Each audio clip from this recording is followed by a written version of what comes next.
Want to gain access to a great school, scholarships, and sponsors without having to compete with your classmates, without having to take so many classes, and without even getting straight A's, while doing what you love and following your own curiosity? Because let's face it, we can't all be top of the class. If you are well on your way to becoming valedictorian, then that's great for you. But most of you are probably more like me, making terrible grades, even when you try really hard. It's not that you aren't smart, but maybe you're smart in a way that makes it a little hard to focus in chemistry when your teacher is droning on and on about electrons and molecules and compounds, while you wonder how difficult it might be to start a secret life as a meth kingpin. This video is for all of you ambitious creatives out there who are interested in taking an alternative route to greatness. So, let's learn one such alternative path.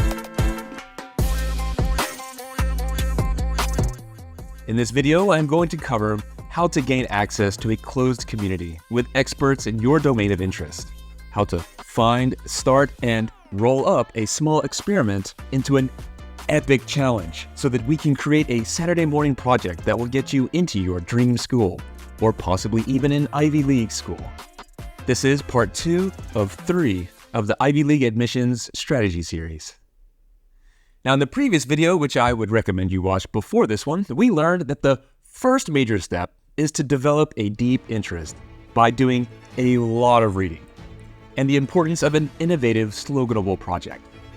But to develop a really great project that is both innovative and sloganable, there is a big second step that we need to take. Step number 2, you must volunteer and gain access to a closed community.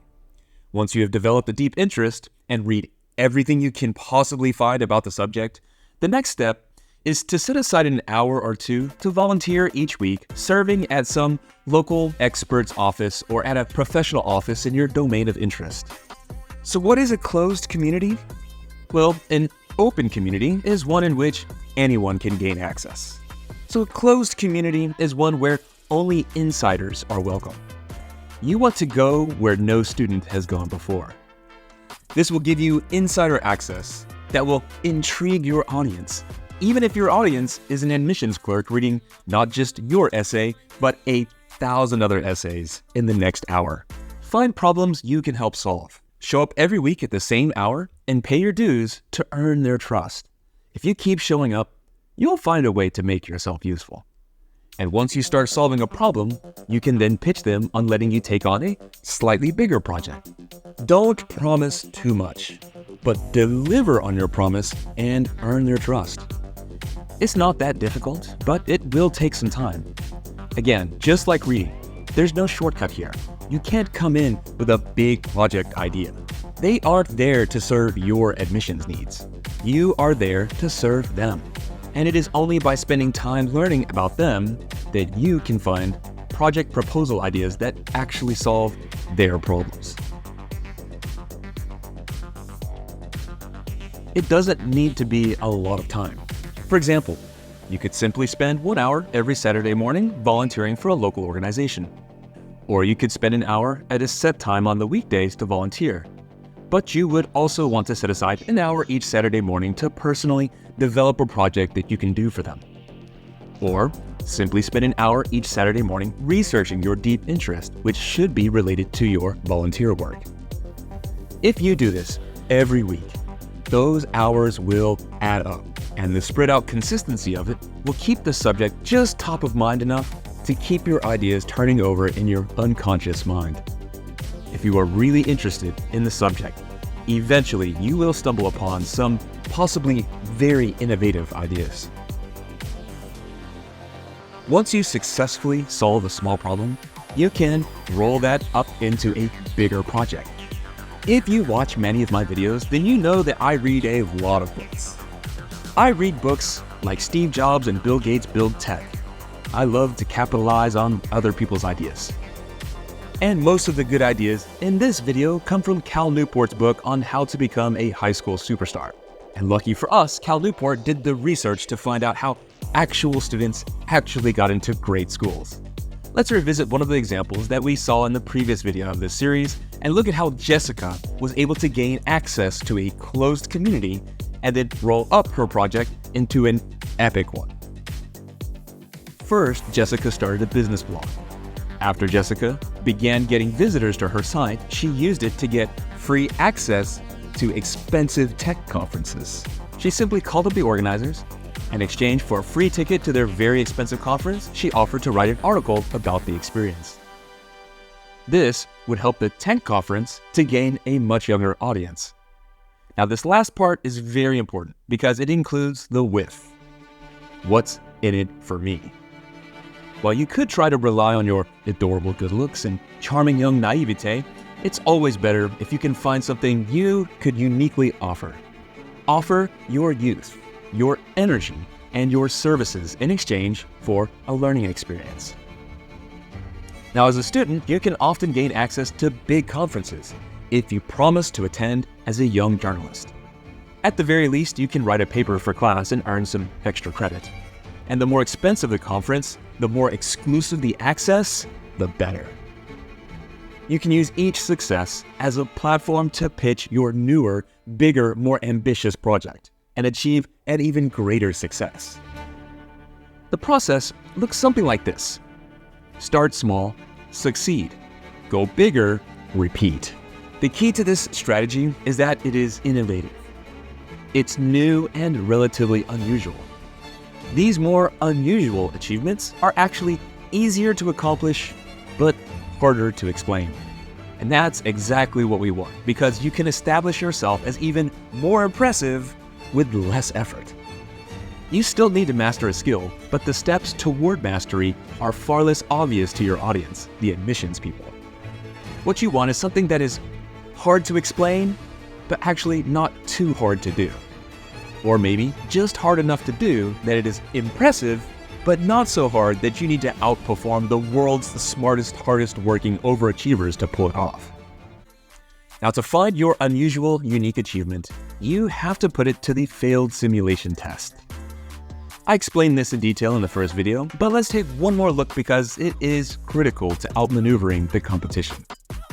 The failed simulation test is a hypothetical thought experiment where you or your admissions clerk has to try and figure out what steps they would have to take in order to achieve this accomplishment.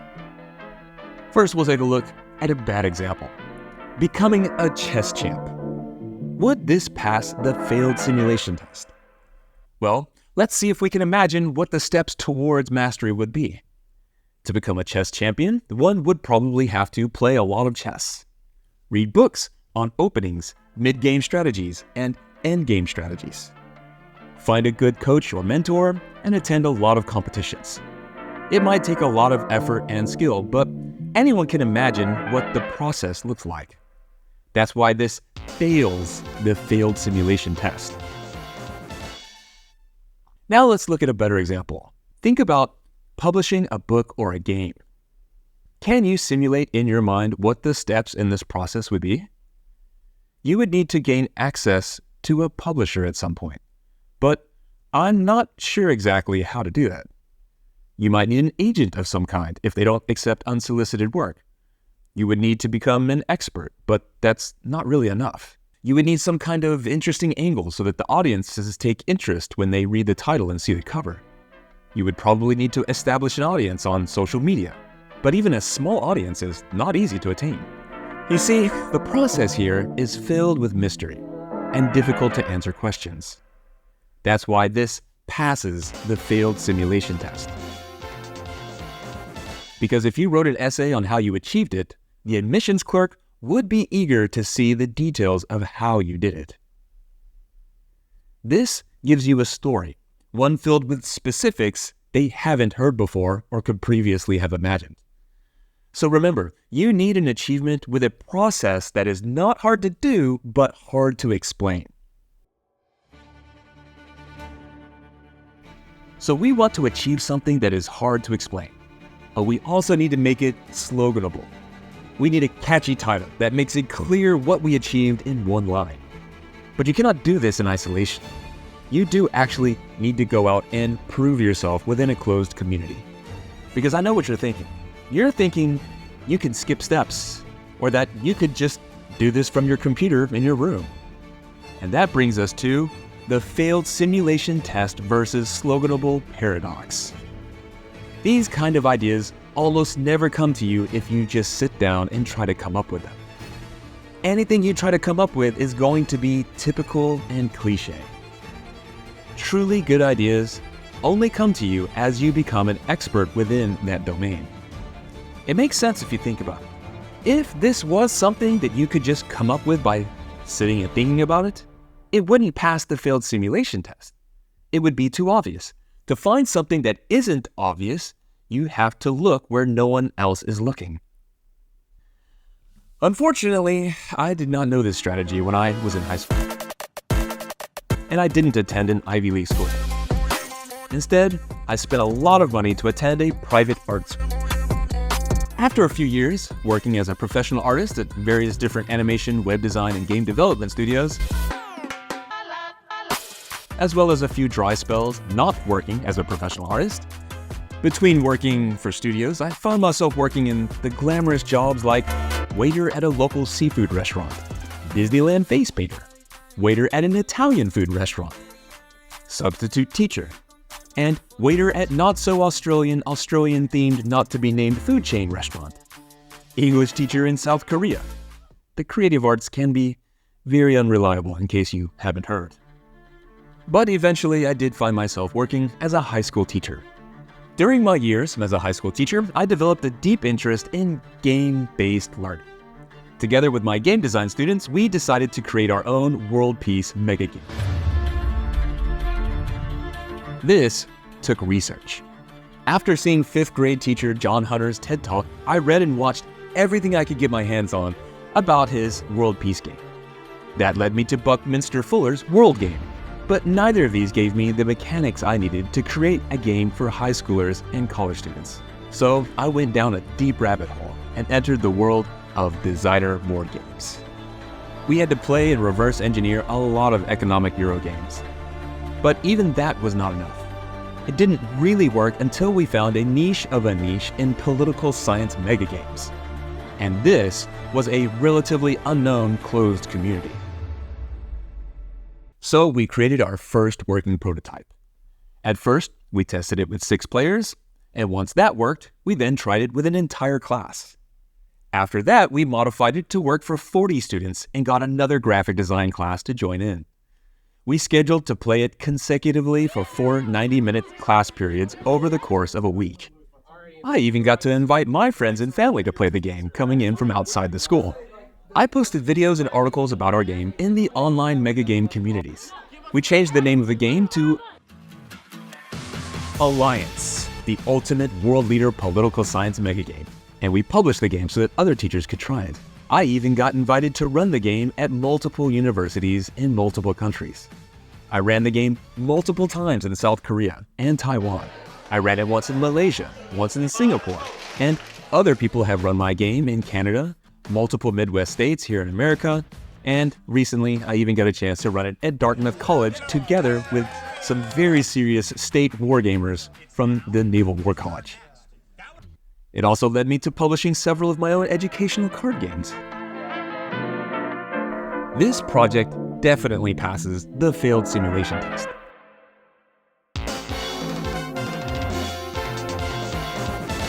Because even for me, when I first got the idea to create the game, I didn't know how to do it. It was only after researching game-based learning, playing lots of designer board games, and discovering mega games that I was able to reverse engineer them and design my own game. It took at least a year of research, but mostly it was innovative and fun. And it was truly unique. I think I am one of only a handful of teachers who has created a big-scale world peace game for my students to play. It also proves to be very sloganable. We are solving all the world's problems one game at a time. There is one more piece we need to add to complete this puzzle. To do great work, you also need to master a skill. To impress admissions, you will need to display some degree of mastery. If you only participate in something unusual without demonstrating any real achievement, that's not impressive. It's just weird. What you want is a little weird and very impressive. For example, maybe you would start a scatterpong club, since scatterpong is an unusual game and not quite a sport. But if you don't become so good at scatterpong that you can win a contest, or if scatterpong contests don't even exist, then that isn't impressive, it's just weird. If you start a Dungeons & Dragons club, that's perfectly fine, but nearly every school has a tabletop role-playing club of one kind or another. If you began a LARP, a live-action role-playing group, that's even more weird. But it's not impressive unless you do something remarkable, like work together with your buddies to develop and publish your own game and get it published by an established board game publisher. It might sound difficult, but it's really not if you take the time to become an expert on the hobby. Compared to the amount of work and skill it would take to become a national chess champion or a junior tennis league champion, it's actually relatively easy. To publish a book on programming, Ben first had to learn to program. He spent some time every day developing this skill. Perhaps you will need to learn a new language, study a unique field of science, learn to build solar panels to learn more about sustainability, or learn to produce content well enough to cultivate a big audience. To do anything like this, you will likely need to reduce the hours you spend at school in order to master the new skill pertaining to your innovative sloganable project. To learn more about this step, simply watch the third video featured at the end of this video.